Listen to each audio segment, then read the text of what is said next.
just wanna be appreciated.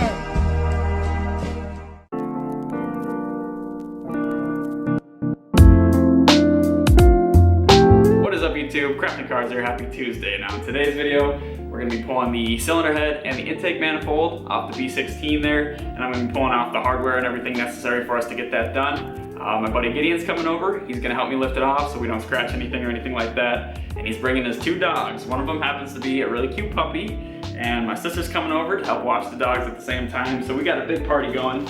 And towards the end of the video, I got some parts from Japan to unbox. Stay tuned for this. I'm super stoked. Alright, so let's get ready to take this head off. First thing I gotta do is get rid of the hardware. So a factory B16, obviously you got head bolts connecting the head to the block. But on this thing, since it's built with ARP hardware, I've got studs, and those studs got a washer and a 12-point nut on top of them. So obviously, first thing I gotta do is take those nuts off. Best thing to use, in my experience, is a impact 1/2-inch 12-pointed socket with an extension and a breaker bar. And they can be kind of hard to loosen up at first. I think they're close to like 80-90 foot-pounds. So I'll go ahead, crack them all loose, and then hopefully I can just zip them all out with my impact.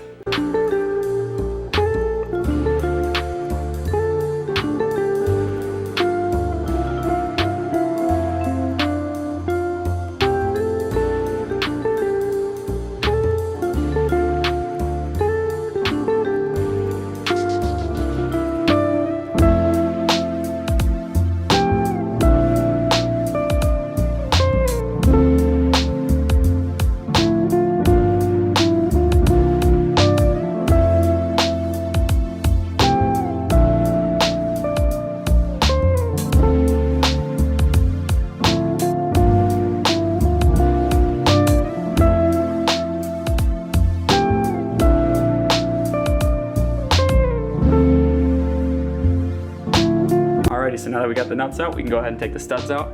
If you look in the hole there, you can see the little stud, and it's got a hex head on it. So you can take it out with an Allen wrench. And if you can't break it loose by hand, what I recommend doing, you could either use like a socket adapter, or some people just like to take like a crescent wrench and use that for extra torque. Either way, gotta take them out.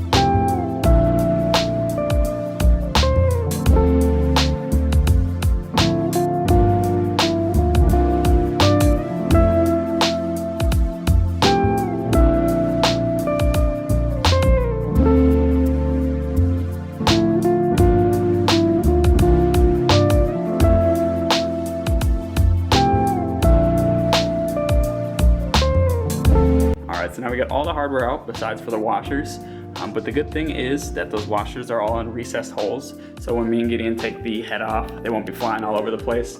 I might fish them out later with a magnet if I want to get at them again. Otherwise, I'll probably be reusing this head, and after we're done with the block, I'm just going to be plopping it back on, so I might not even have to touch them. But as you can see, there's nothing holding the head down anymore. I can give it a little wiggle. She's ready to come out, so we're just going to wait for the rest of the squad to show up, and yeah, should be a good time. All right. Gideon's here. And Autumn's here. She's babysitting the dogs, but most importantly, the puppy's here. Lenny and Subi. Lenny.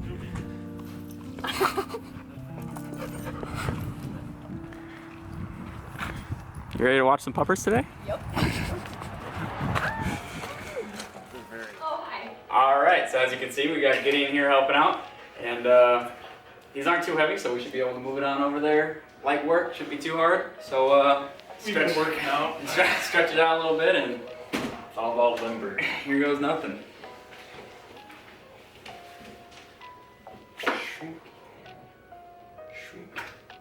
Nice and easy, nice and easy. Cut on plastic here. Oh, there's one one more bolt I gotta get. 10 mil. 10 mil? Yeah. Right here. There we go. We were so close. Ready? Yeah, round 2. Oh, easy, easy. Oh my god, it's carnage. You wanna look at the underside? Oh my god, it's carnage. Anything look fucked? No, it looks good. Look good to me. What? Yep, we're good. I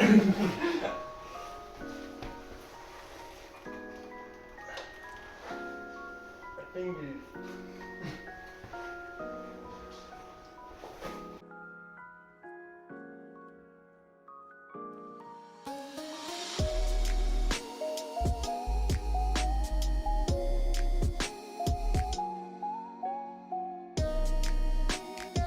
We got some crossing off to do.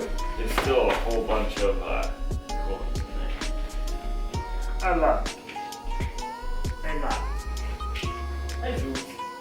Blow in that hole and see if it comes up.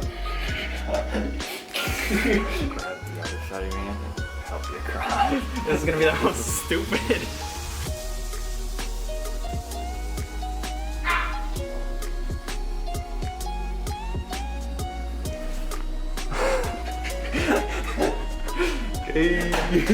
So we got the head off.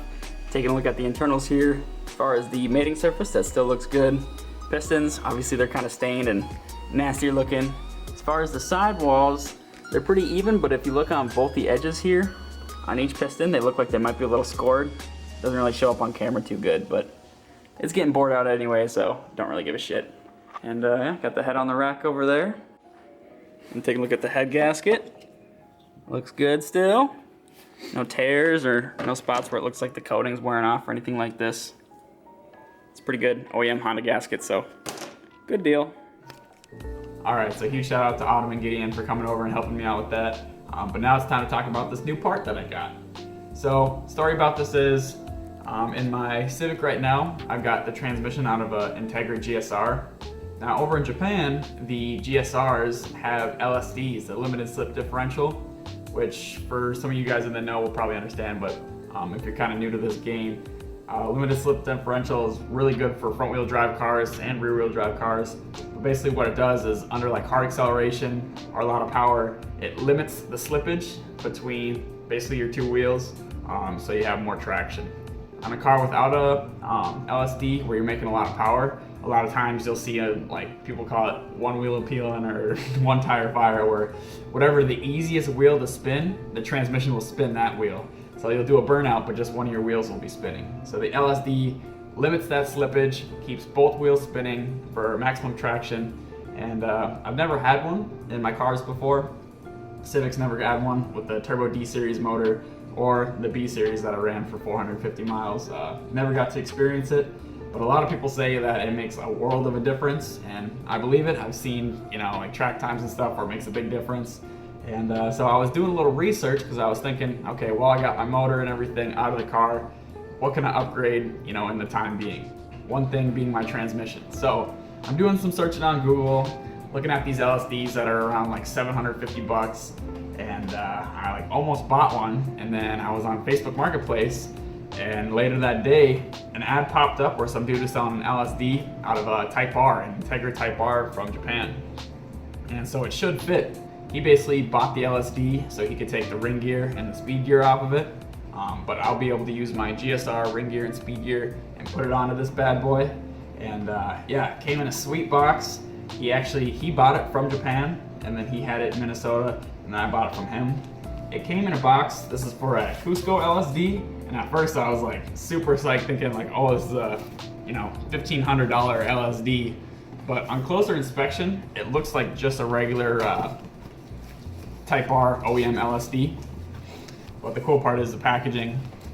They packaged it with like Japanese newspaper and stuff, so that's cool to see. Love to see that.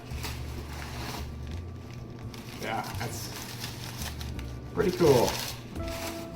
And then here's the absolute unit itself. Got it for a steal of a deal, 250 bucks. all I need to do is transfer over my ring gear and my speed gear. But yeah, here it is. And you can tell the difference between a LSD and just an open differential in these Hondas by looking through them.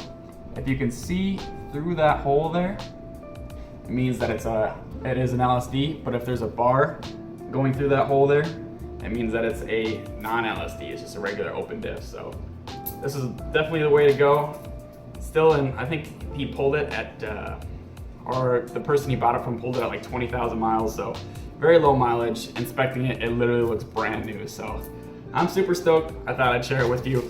I'll obviously make videos about when I go to install this bad boy. But for now, it's going back in the packaging. And I hope you tune in next time because next Tuesday I'm going to be making some more progress.